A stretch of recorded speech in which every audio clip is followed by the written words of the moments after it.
안녕하세요. 정신 나간 신우 때문에 이혼한 30대 여성입니다. 사실 신우가 아무리 제정신이 아닌 것 같아도 남편만 똑바로 방패 노릇을 해주었다면 이혼까지 가지는 않았겠죠.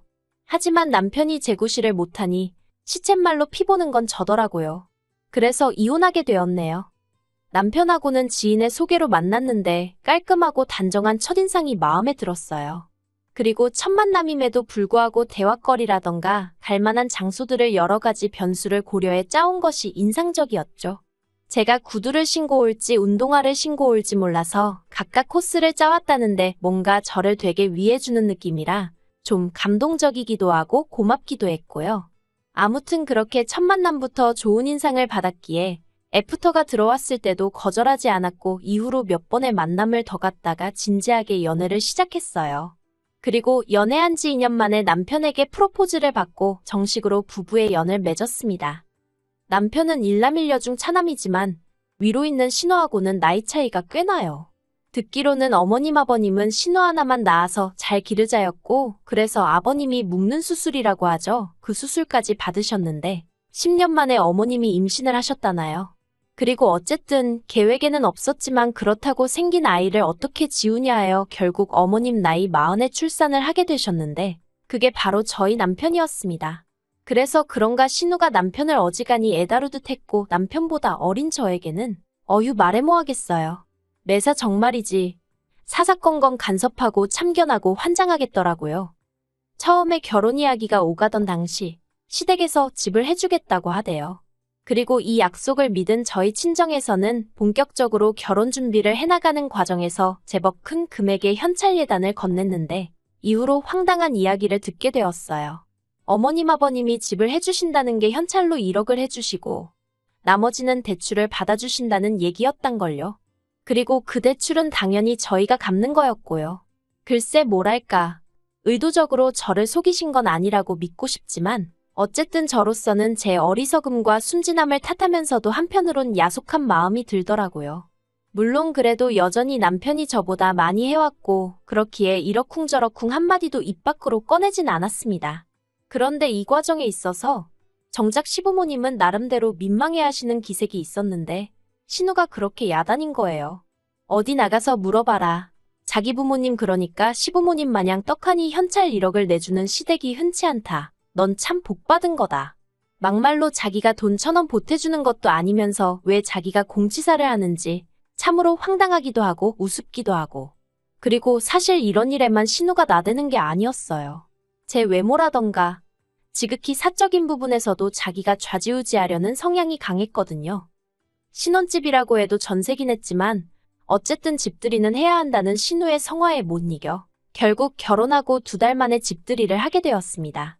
신우는 이때도 자기는 집들이 때 일가 친척들을 다 불러야 했는데 저는 시부모님과 자기 식구만 초대를 하니 얼마나 좋냐며 복 터졌단 소리를 해대고 난리였어요. 하지만 솔직히 암만 옆에서 너 참 복 받았다고 말한들 저는 그런 생각이 안 들었거든요. 에휴, 아무튼 매번 신우는 넌 참 복 받았다 운도 좋다 요새 이런 시댁이 어딨냐? 아주 그 소리를 입에 달고 살더라니까요. 게다가 집들이 당일엔 이런 일도 있었어요. 시부모님과 함께 도착한 신우가 대뜸 다른 것도 아니고 제 머리를 지적하기 시작했습니다. 결혼까지 한 여자가 아직도 머리를 안 잘랐냐며 저더러 너는 이제 아줌마니까 머리 치렁치렁하게 하고 다니지 말고 귀 밑으로 깔끔하게 자르라면서 사람이 게을러 보이네 어쩌네. 그런데 제가 실은 고등학교를 졸업한 이후로는 늘 머리를 길러서 몇 년에 한 번씩 소아암센터에 기부를 하고 있었거든요. 그래서 신우가 자르란다고 내내 자를게요 할 상황이 아니었지요. 신우 성격에 내 자를게요 해놓고 안 자르면 그걸로 또 잔소리를 어지간히 해댈 게 뻔하기도 했고요. 하지만 그렇다고 제 입으로 기부를 하려고 기르는 중이에요 하려니 뭔가 낯뜨겁고 그래서 적당히 웃으며 앞으론 깔끔하게 틀어올릴게요 했더니 대뜸 너 내 말 무시하냐면서 보는 사람 더우니까 자르라고 하며 소리를 지르는 게 아니겠어요? 순간 벙찌고 그제서야 심해부가 신우더러 갑자기 왜 그러냐며 저한테 미안하단 식으로 눈치를 하는데 가만히 있다 뺨 맞는 기분이 이런 건가 싶더라니까요. 그리고 저는 솔직히 남편이 나서서 신우한테 말 한마디라도 단호하게 해주길 바랬거든요. 그런데 기껏 남편은 한다는 말이 저더러 다음에는 모자라도 쓰고 있으랍니다. 굳이 싫은 소리 들을 필요는 없지 않냐면서요. 그리고 더 어이가 없었던 건 그렇게 평소에 저한테 경우를 따지고 도리를 따지는 신우가 정작 지 자식 교육은 개판을 쳐놨다는 거예요. 도대체 집구석에서 가정교육을 어떻게 시킨 건지 애들 상대로 이렇게 표현하기도 뭐하지만 예의범절이라곤 하나도 모르고 지들 뜻대로 안 되면 발악을 해대기 일쑤였으니까요. 물론 그나마 다행이라고 해야 할지 심해부는 최소한 저희 집이든 시부모님 댁이든 자기 집이 아니면 나름대로 애들 단속은 하려들고 다른 사람들 눈치는 살피는 듯 했지만 이번에도 신우는 자기 애들이 개성이 강해서 그렇다나 어쩐다나 말도 안 되는 핑계를 대면서 당당하기는 어찌나 당당하던지. 그리고 엄마라는 사람이 막말로 배째라는 식으로 나와버리니까 이건 뭐 부모가 저 따위니 애가 저 모양이란 소리가 절로 나올 수밖에 없었죠. 신우에게는 중학교 다니는 아들 하나랑 초등학교에 다니는 아들 하나 총 두 아들이 있는데 두 아들들 다 게임에 환장을 해서는 어른들이 있는 자리에서도 손에서 핸드폰을 놓지 못하더군요. 심지어 밥을 먹으면서도 눈은 핸드폰에서 떼지를 못해선 걸핏하면 무럭지르고 밥 흘리고. 그런데 어이없는 건 지 자식이 그러면 신호건 심해부건 부모가 돼서는 핸드폰을 뺐던가 해야지. 그럴 생각도 없고 어질러진 식탁을 치울 생각도 안 해요. 그리고 그러다 한 번은 시조카가 지 국그릇을 바닥에 쏟았는데 워낙 평소에도 잘 엎지르니까 플라스틱 그릇에 줘서 그릇은 안 깨졌지만 그래도 식탁 밑이 엉망이 되었죠. 그런데 어머님이 저더러 가서 걸레 좀 가져와라 하시는 거예요. 아니 신우 심해부 둘 다 자리에 있었고 애가 얼마나 어린 것도 아닌데 왜 아무 상관없는 저더러 걸레를 가져오라 하나? 황당하대요. 그래도 일단은 가지고 왔더니 어머님이 또다시 저더러 거기 서서 뭐하냐며 얼른 닦으라는 거예요. 그래서 얼떨결에 무릎 꿇고 바닥을 닦는데 울컥했어요. 내가 왜 밥 먹다 말고 시조카가 엎은 걸 치워야 되나 싶은 게. 그래서 치우다 말고 일어나서는 시조카가 보고 있던 핸드폰을 뺏고는 직접 치우라 했습니다. 그리고는 어른들 계신 식사 자리에서 핸드폰을 하는 것도 예의에 어긋나는 일이고 본인이 어지른 건 본인이 치워야 하는 거라고 알려줬죠. 그랬더니 신우가 저더러 한다는 말이 치우기 싫으면 말지 왜 밥 먹는 애한테 잔소리를 하냐는 거예요. 그리고는 저더러 네가 뭐 선생이라도 되냐면서 왜 자기 아들한테 이래라 저래라 하냐입니다. 그러자 저도 막말로 시조카도 보고 있는 마당에 여기서 밀렸다간 꼴사납고 우스워지겠구나 싶은 거예요. 그래서 신우한테 제가 어른으로서 애한테 이 정도 말도 못하냐고 그러니까 진작에 좀 이런 건 알려주셨어야 하는 거 아니냐고 중학생이나 되는 애가 이런 예절도 모르는 게 말이 되냐고 쏘아붙였죠.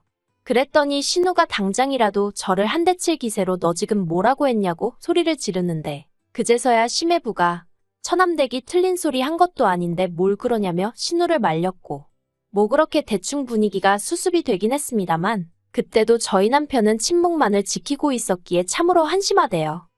하지만 이런 일들이 반복되었음에도 불구하고 가족 모임 자체를 중요시하는 아버님 때문에 신우네랑은 어쩔 수 없이 1년에 몇 번이고 마주칠 수밖에 없었습니다. 그리고 그럴 때마다 저는 정말 돌을 닦는 심정으로 신우네 식구들을 상대하곤 했죠. 하지만 결국 지렁이도 밟으면 꿈틀한다는 말처럼 저도 더는 참을 수 없어서 폭발하고 말았으니 그건 결국 신우의 오지랖 때문이었어요. 이 일로 이혼을 하게 된 것도 사실이고요. 사실 제가 남편과 결혼하던 당시 시부모님께서 말씀하시기를 재산은 없다고 하셨어요. 남편 말로는 어머님이 젊어서 제사 문제로 어지간히 큰어머님께 같은 며느리 입장임에도 불구하고 시달리셨는데 며느리한테 차마 그 꼴을 보여줄 순 없다며 아들이 장가가면 더는 큰 집에 안 가시겠다고 선포를 하셨다고 했거든요.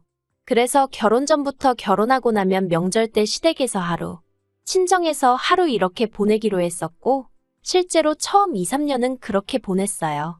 그런데 작년 추석부터 자꾸만 아버님이 다시 어머님도 그렇고 저희 부부도 그렇고 큰 집에 가서 인사도 드리고 제사도 돕고 그랬으면 좋겠다는 식으로 말씀을 하시는 거예요. 그리고 저야 당연히 내키지 않았죠. 어머님도 미쳤냐고 거길 왜 또 가라고 하냐고 안 간다고 하셨고 남편도 어머님이 거기서 시달리는 걸 보면서 자라서 그런지 아버님의 그런 말씀에 단박에 싫다고 했고요. 하지만 하도 아버님이 난리를 치셔서 결국 어머님은 안 가시고 저희 부부만 다녀오게 되었는데 이렇게 표현해도 될지 모르겠지만 큰아버님이나 큰어머님이나 저희 어머님이 왜 그렇게 싫어하시는지 참으로 알만한 성격이었어요. 큰 집에 도착하기가 무섭게 저를 부엌으로 데려가시더니 앞치마 주시고 솔직히 저도 그 집에 갈 때는 일을 하게 될 거라는 어느 정도의 각오가 되어 있던 건 사실이에요. 하지만 최소한 큰 집 식구들한테 인사할 틈이라도 주시고 물 한 잔이라도 주셔야 하는 거 아닌가요? 그런데 하시는 말씀이 너는 여기 손님으로 온 게 아니니까 빨리빨리 움직여라. 여자가 굼뜨면 쓸모가 없다. 네 시애미가 널 좀 가르쳤느냐. 하긴 거기도 뭐 아는 게 있어야 가르치던지 하겠지. 제가 저희 어머님과 얼마나 가까워진 사이는 아니었지만 왜 자리에도 안 계신 분을 괜히 끌어들여 한 소리 하질 못해 안달이신지 도무지 이해가 되질 않더라니까요. 아무튼 그래서 내리 4시간 넘게 부엌에서 제대로 한 번 앉지도 못하고 일만 했어요. 그리고 더 화가 났던 건 큰어머님이 자리에도 안 계신 저희 어머님은 물론이고 저한테도 말을 막 하시니 그 집 며느리들도 저한테 이거 해라 저거 해라. 물론 두 며느리 다 저에 비하면 나이가 한참 많기는 했지만 그래도 기분이 더러운 건 사실이었네요. 아무튼 그래서 그날 집으로 돌아오면서 남편더러 결혼할 때 약속한 거 안 잊었지 하니까 응 하더라고요. 그래서 나 이제 큰 집에 안 가겠다 했습니다. 연휴 끝물에나 친정에 가게 되는 것도 싫고 시댁 가서 신우한테 시달리면 됐지 큰 집까지 가서 하녀 노릇도 해야 하냐고 그렇게는 못한다고 결혼 전에 약속한 대로 하자고 했죠. 그랬더니 남편도 더는 가타부타 말은 안 하고 알겠다고 하대요. 그리고 실제로 지난 설에는 큰 집에 가라는 아버님의 말씀에 싫다하고 친정에 갔어요. 참고로 친정은 거리상 멀기도 멀어서 1년에 시댁에 10번 간다 치면 친정엔 명절을 포함해 2~3번 가는 게 전부였습니다. 아무튼 저희가 큰 집에 안 갔더니 아버님은 큰 집에 당신 체면이 안 선다고 죽어도 가기 싫다고 눈물까지 보이시는 어머님을 저희를 대신하여 기어이 끌고 가셨던 모양입니다. 그리고 그렇게 가신 어머님은 큰어머님의 며느리들하고 같이 제사 준비를 하셨다대요.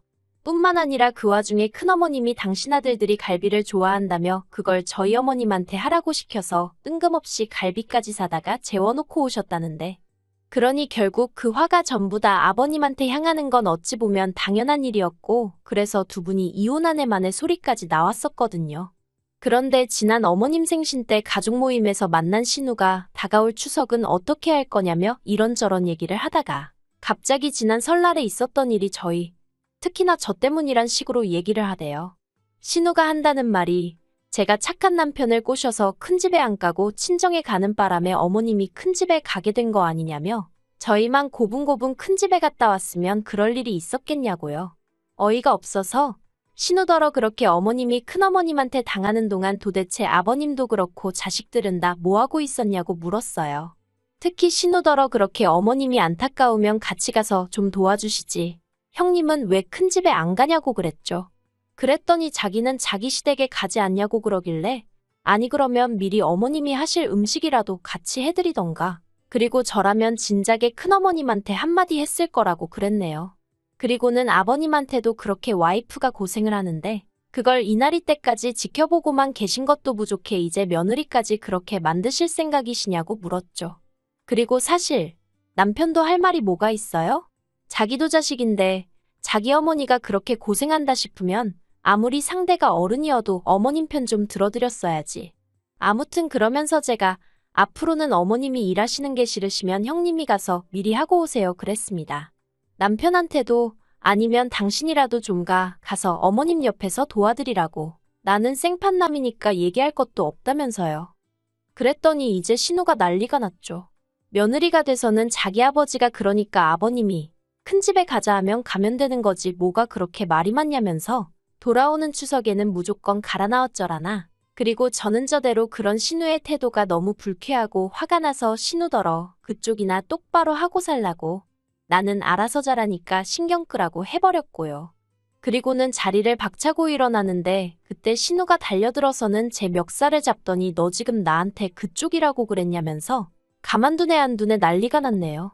그런데 저도 결혼 전에 몇 년 동안 취미로 유도며 주짓수며 여러 가지를 배웠거든요. 그래서 저도 모르게 그만 제 멱살을 잡고 있던 신우를 비틀어 뒤로 넘겨뜨렸어요.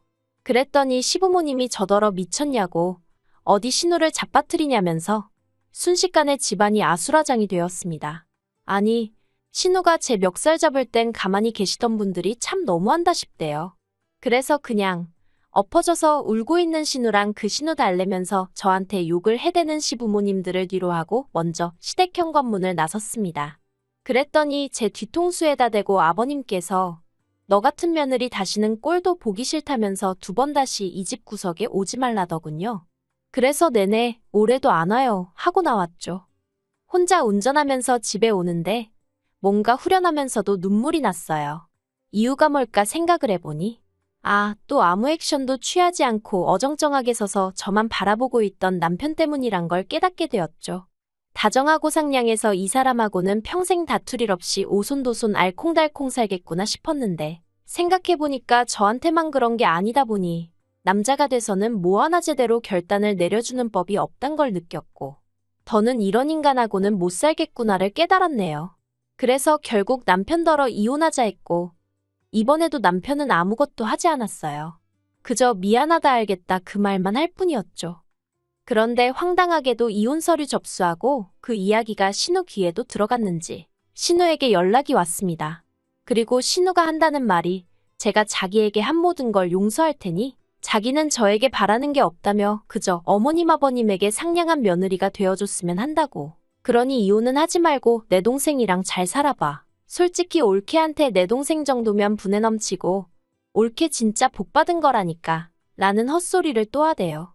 미친.